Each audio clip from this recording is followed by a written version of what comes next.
If you've been following my channel for some time now, you'd know that I love shooter games, especially obscure ones. For today's review, we have something I'm positive most people have never even heard of.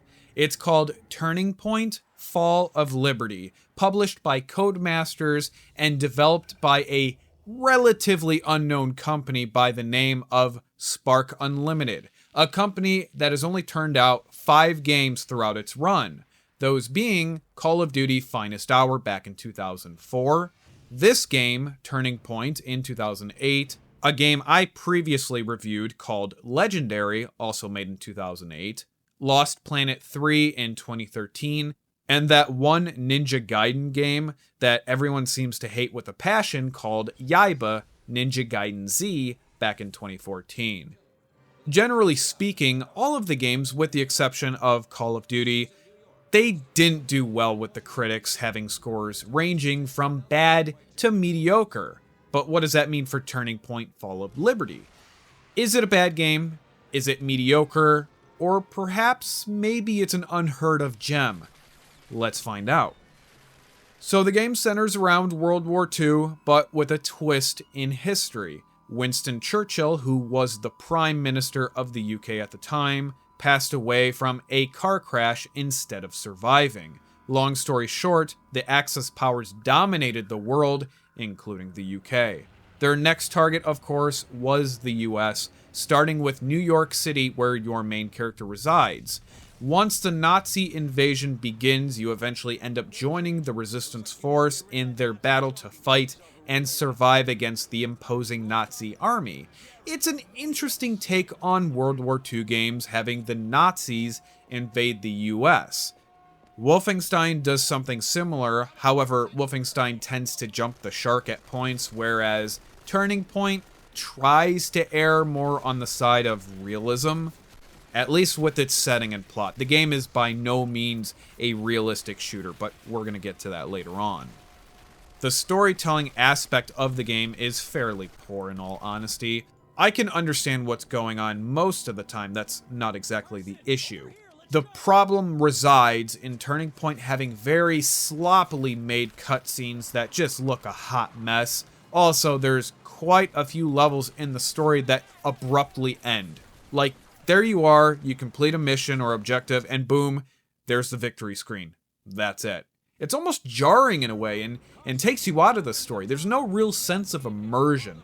You don't really care about any of the characters involved, let alone the guy you play as, and you don't really care what's even going on in the story. The graphics are dated and just below passable levels. It's really not a pretty game at all, but for the setting of the game, why would it be? It has some glaringly obvious flaws, such as frame rate issues and screen tearing. Some of the later levels in the game, the frame rate is so choppy and so frustratingly annoying, it's nearly impossible to deal with. Graphically, the game is also riddled with little bugs here and there, like weird light sources that make no sense. When you pump the shotgun or the lever-action rifle, sometimes strange things tend to occur. There's artifacting, low texture loading problems. The bugs aren't exactly outrageous by any degree, however, you could very easily tell this game was very poorly optimized and tested, at least with the PS3 version of the game. What is very strange to me is that the developers threw in a lot of third-person aspects to this game for whatever reason. When you climb a ladder, hang off objects, use an enemy as a shield, or insta-kill them, the game flips into this third-person perspective. It's kinda cool, I guess, in theory, but it doesn't add or take away from the game at all, so it left me asking why this is even necessary. The character animations are strange. When you're in a cutscene, performing an insta-kill, or just watching how the character models move and react in general, it all comes off as so stiff and unnatural. The controls are similar to that of most shooters during the time this game came out. However, the aiming sensitivity is somewhat strange, simply for the fact that you only get 3 settings: low, medium, and high.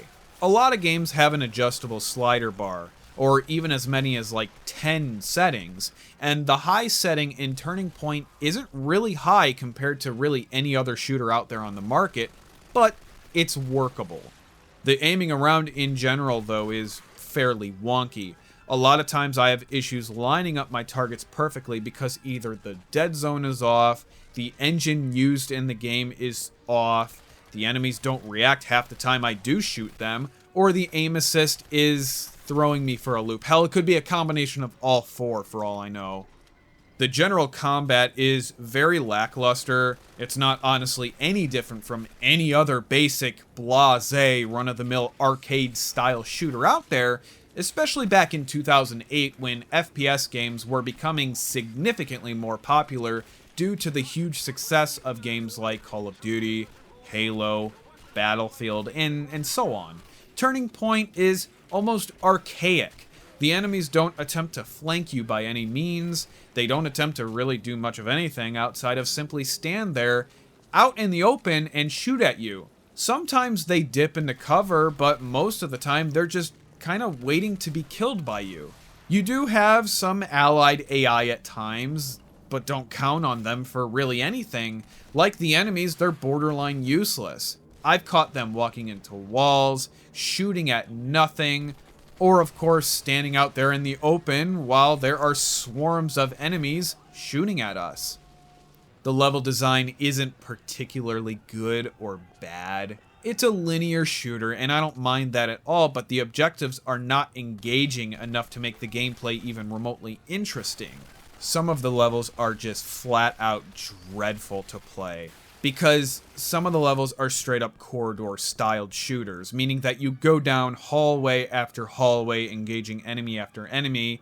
Maybe there's objects to hide behind for cover if you need to, I guess, and very, very few open area engagements. If there's anything I hate, it's a corridor shooter.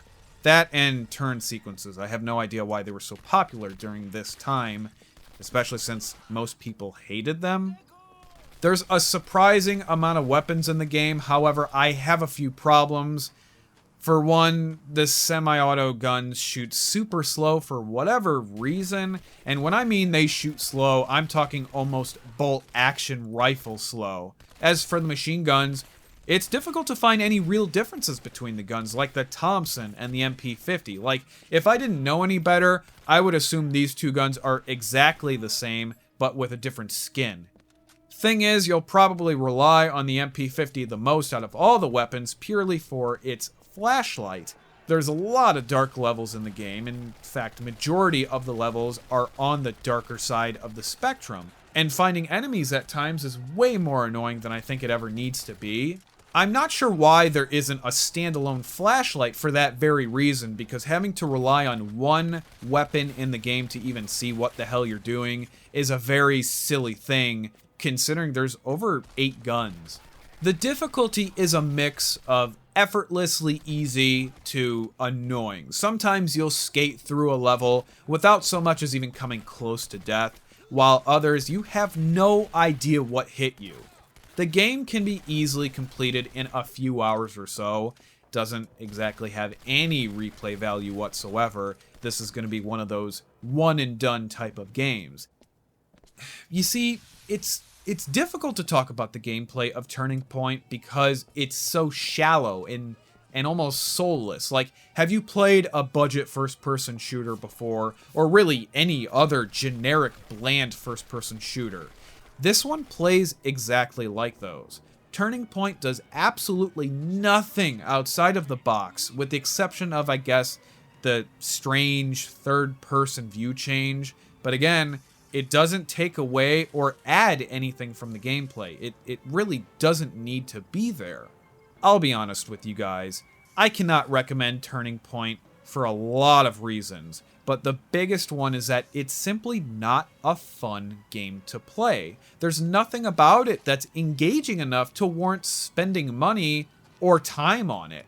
It's a shoddy, ugly mess of a game. Maybe if you know someone who has it, I guess you could borrow it off of them, but why, when there's so many other games out there that are more enjoyable, either in the traditional sense or even in a so bad it's good way. Turning Point is a game that is just kind of there in the background, serving no purpose other than to exist for no real reason. It's kind of a damn shame that this game did not do well both with critics and the public alike. It has a Metacritic score of below 45% for the PC, Xbox 360, and the PS3. The PC being the worst rated of the bunch. The developers even fought back against the poor ratings from the critics, citing that their game was not intended for the hardcore gamer crowd, but instead for more of the casual type of gamer. Further complaining about reviewers intentionally giving casual games low scores. To be completely fair, critics, especially IGN, are known for having spotty reviews, especially their rating scale, but saying that your game scored poorly because it is not targeted to the hardcore crowd is a silly excuse. If that's the case, why is there so many bugs and graphical problems that plague this game from beginning to end? Are you implying that casual gamers wouldn't notice these flaws? Because that's bullshit. And horrible damage control. Spark, I am not buying that poor excuse for 1 second. Regardless of that rant, it has a great premise, and the game has excellent potential, but like so many games I've reviewed before, Deadfall Adventures, Raven Squad, Dead Alliance, the list goes on. This game suffers from the great idea, poor execution plague. Had this game been developed by someone more capable, then perhaps, yeah, it would have done better overall. Unfortunately, we'll never know. And with that said, everyone, I want to thank you all so much for watching. I hope you enjoyed this review of yet another obscure game I'm sure most people haven't heard of. Until next time, take care, everyone.